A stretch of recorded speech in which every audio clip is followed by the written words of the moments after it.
بسم اللہ الرحمن الرحیم نحمده ونصلی علی رسولہ الکریم اما بعد۔ سورہ انبیاء مکی صورت ہے۔ اس صورت کا نام انبیاء اس وجہ سے رکھا گیا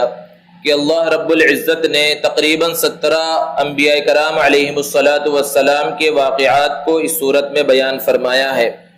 ابتدا میں اللہ رب العزت نے ارشاد فرمایا اقترب للناس حسابهم وهم في غفلة معرضون، کہ لوگوں کے لیے ان کا حساب بہت قریب آ چکا ہے لیکن وہ غفلت کے اندر مبتلا ہیں۔ اسی طرح کفار مکہ کے بارے میں اللہ رب العزت نے ارشاد فرمایا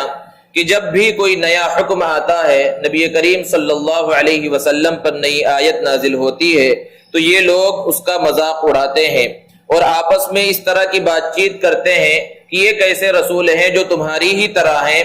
تو اللہ رب العزت نے ارشاد فرمایا کہ جتنے بھی انبیاء کرام ہم نے ان سے پہلے بھیجے ہیں وہ سب انسان ہی تھے۔ اس کے بعد اللہ رب العزت نے ارشاد فرمایا یہ قرآن مجید ایسی عظیم کتاب ہے لقد انزلنا الیکم کتابا وفیہ ذکرکم، کہ یہ ایسی کتاب ہے جس کو ہم نے نازل کیا ہے جس کے اندر تمہارا تذکرہ موجود ہے۔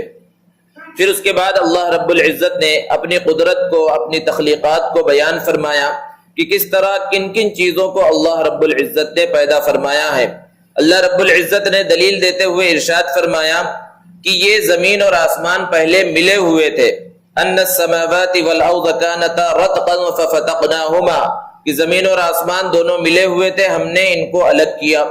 آج کی سائنس یہ بات کہہ رہی ہے بڑی تحقیق کے بعد کہ دنیا کے اندر جتنے بھی سیارے ہیں یہ کسی زمانے میں ملے ہوئے تھے، اور قرآن مجید نے اس کو 1450 سال پہلے بیان کیا۔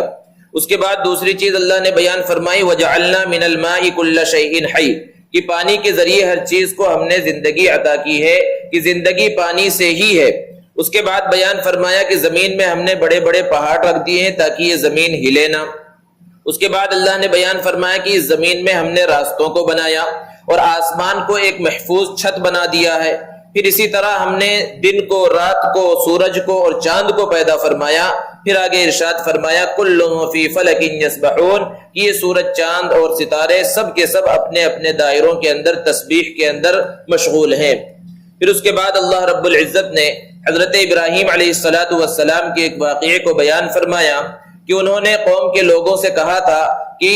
آخر یہ کیسی چیز ہے، کن چیزوں کو تم لے کر بیٹھے ہوئے ہو، کن چیزوں کی تم عبادت کر رہے ہو؟ تو قوم کے لوگوں نے کہا تھا وجدنا آباءنا لہا عابدین، کہ ہم نے اپنے باپ دادا کو اسی طرح عبادت کرتا ہوا پایا ہے۔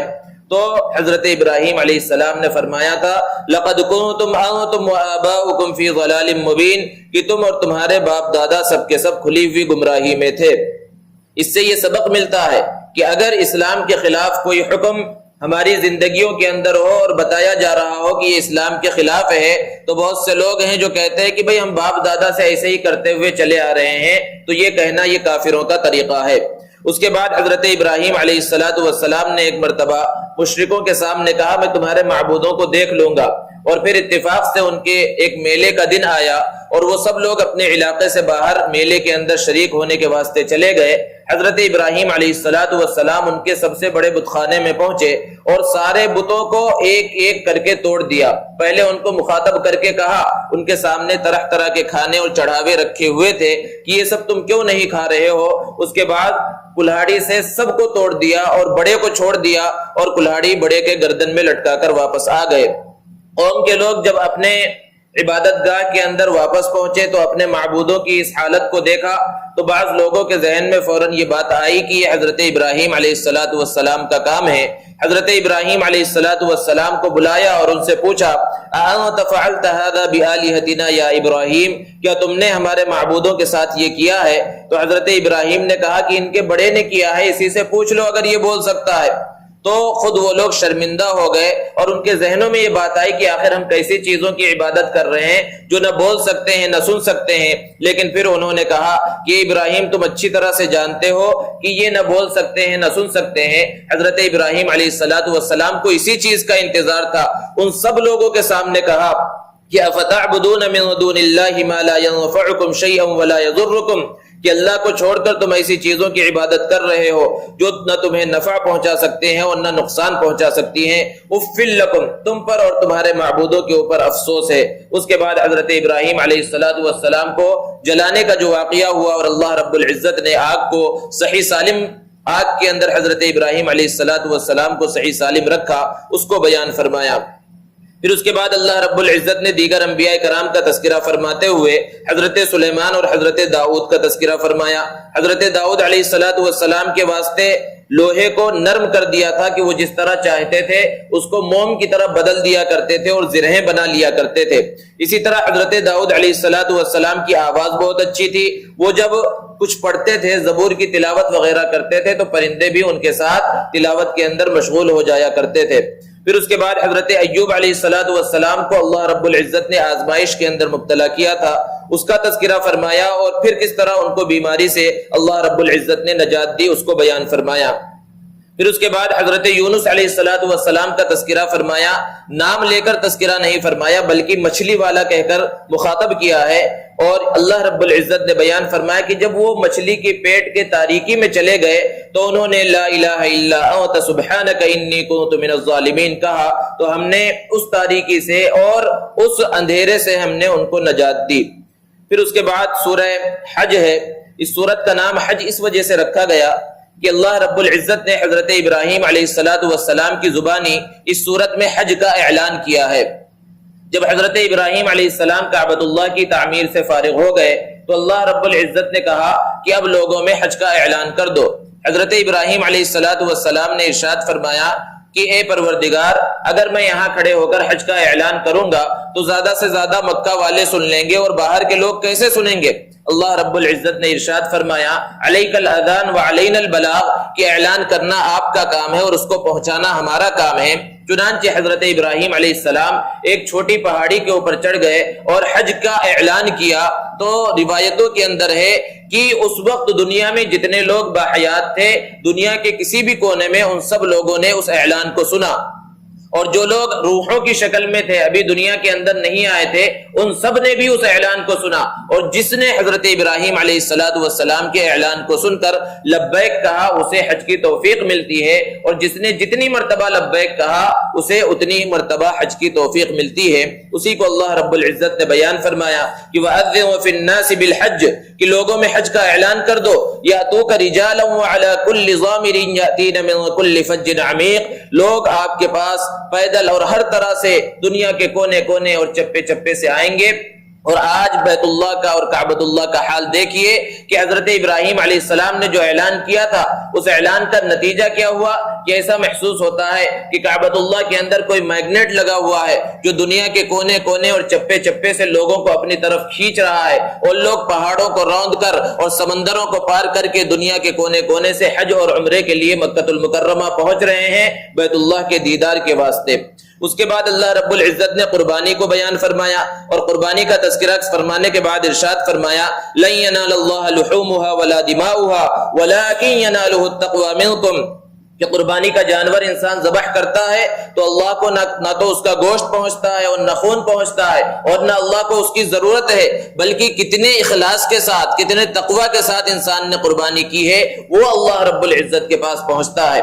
اس سورت کے آغاز میں اللہ رب العزت نے قیامت کا تذکرہ فرمایا اور ارشاد فرمایا ان زلزلۃ الساعۃ شیء عظیم، کہ قیامت کا زلزلہ بڑا خطرناک زلزلہ ہوگا، اور جب قیامت آئے گی تو حال کیا ہوگا کہ دودھ پلانے والی عورت اپنے دودھ پلاتے ہوئے بچے کو بھول جائے گی، اور حاملہ عورتیں اپنے حمل کو گرا ڈالیں گی، اور ایسا محسوس ہوگا کہ لوگ نشے میں ہیں، نشہ کر رکھا ہے، ادھر ادھر جھوم رہے ہوں گے، لیکن وہ نشہ نہیں ہوگا، وہ قیامت کی سختی ہوگی۔ اس کے بعد اللہ رب العزت نے انسان کے بارے میں بیان فرمایا کہ اس انسان کی حقیقت یہ ہے کہ یہ مٹی سے پیدا ہوا۔ انسان اول حضرت آدم تو مٹی سے براہ راست پیدا ہوئے، اس کے علاوہ جتنے انسان ہیں وہ براہ راست نہیں لیکن بالواسطہ ان کا تعلق مٹی سے ہی ہے۔ اللہ رب العزت نے بیان فرمایا فَإِنَّا خَلَقْنَاكُم مِّن تُرَابٍ، کہ ہم نے تمہیں مٹی سے پیدا کیا ہے، اور پھر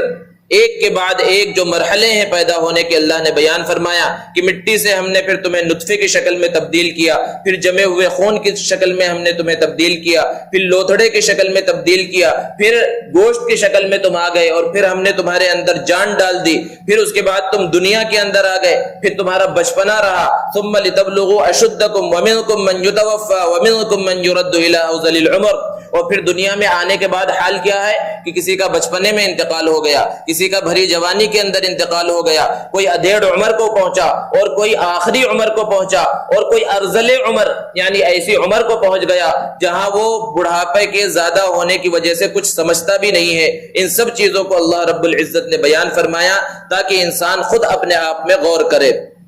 اس صورت کے اندر اللہ رب العزت نے وہ آیت کریمہ بھی بیان فرمائی ہے جس میں سب سے پہلی مرتبہ جہاد کا حکم دیا گیا، اذن للذین یقاتلون بانہم ظلموا۔ مفسرین نے بیان فرمایا کہ اس آیت کریمہ کے نازل ہونے سے پہلے تقریباً 70 مرتبہ صحابہ کرام رضوان اللہ تعالی علیہ مجمعین کو فاعفوا واصفحوا کا حکم آیا کہ معاف کرو اور درگزر کرو، اور آخر میں جب مدینہ المنورہ ہجرت کر کے اللہ کے رسول صلی اللہ علیہ وسلم چلے گئے تو جہاد کا حکم آیا۔ آخر میں اللہ رب العزت نے بیان فرمایا کہ یہ لوگ جن چیزوں کی عبادت کر رہے ہیں ان کا حال کیا ہے، ان الذین تدعون من دون اللہ لن یخلقوا ذبابا ولو اجتمعوا له،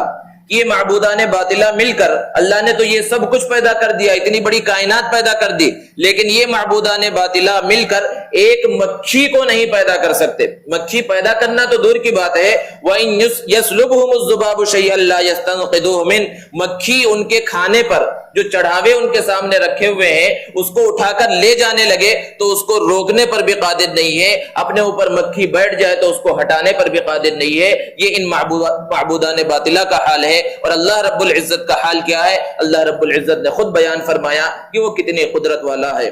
وآخر دعوانا الحمدللہ۔